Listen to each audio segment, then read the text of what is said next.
আমরা বলেছি যে এই ভারতীয় সাবকন্টিনেন্টে তাজ হোটেলের মামলা, তারপর আকসারধাম টেম্পলের মামলা, ইন্দিরা গান্ধী হত্যা কেস এবং রাজীব গান্ধী হত্যা কেসের সঙ্গে এইটার একটা সম্পর্ক আছে। এই জাজমেন্টগুলো আমরা দিয়েছি, আদালত আশা করি এগুলো পড়বেন।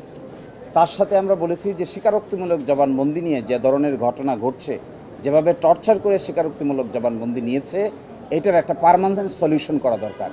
এই ক্ষেত্রে আইনজীবীর উপস্থিতি এবং অডিও ভিডিও রেকর্ডিং যদি সংরক্ষণ করা যায়, তবে স্বীকারোক্তিমূলক জবানবন্দিকে যে যার মতো করে এভাবে ব্যবহার করতে পারবে না।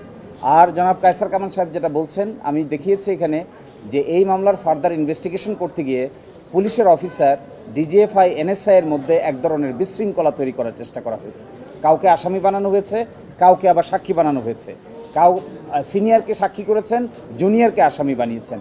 আমরা বলছি বাংলাদেশে এই ধরনের ক্রিমিনাল বিচার ব্যবস্থার ইনভেস্টিগেশনের জন্য একটা স্বাধীন ইনভেস্টিগেশন এজেন্সি গড়ে তোলা দরকার, যেন জাতি ভবিষ্যতে উপকৃত হয়। আর শেষ কথা বলেছি যে একজন বিচারক নিম্ন আদালতে যে ফাইন্ডিং দিয়েছেন, মনে হচ্ছে তিনি একটা রাজনৈতিক বক্তব্য দিচ্ছেন রায় লেখার ক্ষেত্রে। এইটা আমরা আদালতের নজরে এনেছি, নিম্ন আদালতের বিচারকদের জন্য এই ক্ষেত্রেও যেন কোনো একটা কিছু তারা বলেন। আর সর্বশেষ জনাব বাবর সাহেব যে কথাটা আমাকে প্রায়ই বলেন, তিনি বলেন যে তাকে এই মামলার আসামি করা হয়েছে কারণ তাকে বারবার বলা হয়েছে ম্যাডাম খালেদা জিয়ার বিরুদ্ধে বলার জন্য।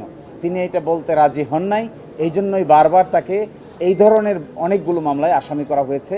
প্রায় 17টা মামলার আসামি করা হয়েছে ওনাকে।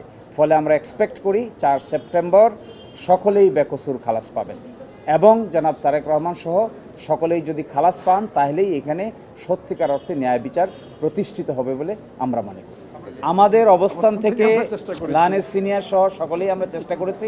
আমাদের কাছে আপাত দৃষ্টিতে মনে হয়েছে যে আদালতের যে সমস্ত প্রশ্ন ছিল সেগুলো আমরা দিতে সম্মত হয়েছি বা পারঙ্গমতা দেখিয়েছি, সক্ষম হয়েছি। আর বাকিটা আদালত যেটা সিদ্ধান্ত নেবে সেটাই আমাদের সকলের উপর বাধ্য।